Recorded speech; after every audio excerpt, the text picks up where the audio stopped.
Hi, my name is Harlow, and I will be interviewing today with Neil Warren, who is the spokesperson for Eharmony. He's come up to heaven just for me to, see how my life is going after death. So, what's your first question, Neil? Hi, Harry. So, I was just wanting to know, when you were born, when you died, tell me a little bit about sort of the beginning of your life, how you got started as a psychologist what made you famous, and before your work. Hi, so yeah, I was born in 1905 in Iowa, and I actually died in 1981 in Tucson, Arizona. And I attended Reed College for just a little bit before Stanford asked me to come and study there. Of course, I'm going to go to Stanford, so I was like, bye to Reed College. Went all the way to California, started studying there, got my graduate degree there in psychology as well. After Stanford, I actually moved to Wisconsin to become a professor there. So I was a graduate psychology professor there, and that's sort of where I got my start doing some of these studies with graduate students at Wisconsin. Awesome. So tell me a little bit about your work and what has made you so famous to actually be put in heaven instead of hell.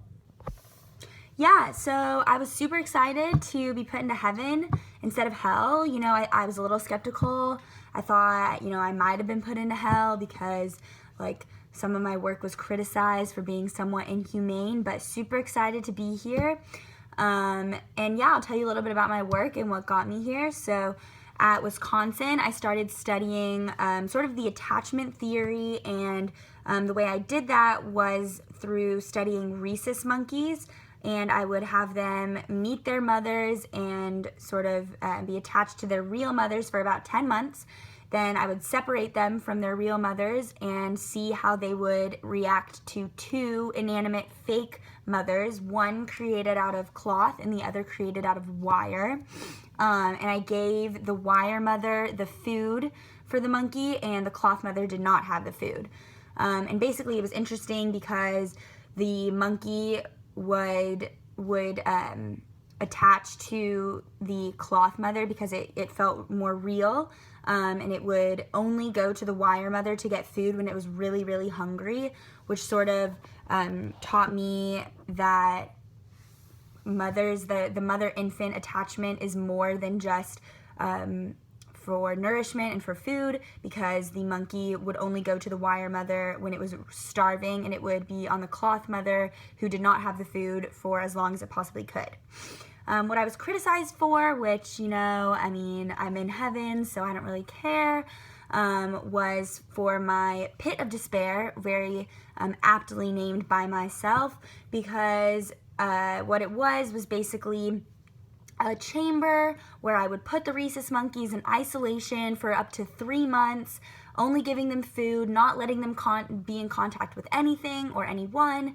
And then when they would come out, I would sort of analyze their psychological state, which was very disturbed.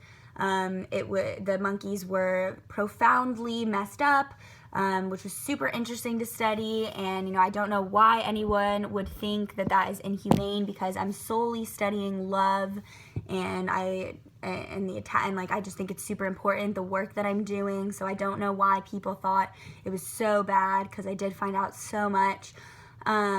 And yeah, so even, after the pit of despair, the monkeys, they wouldn't even mate with other monkeys. I would try and get them to, have sexual contact with other monkeys, or even just any contact, and they couldn't do it. I thought that was very interesting. I thought it was, just something super, interesting to study. So yeah.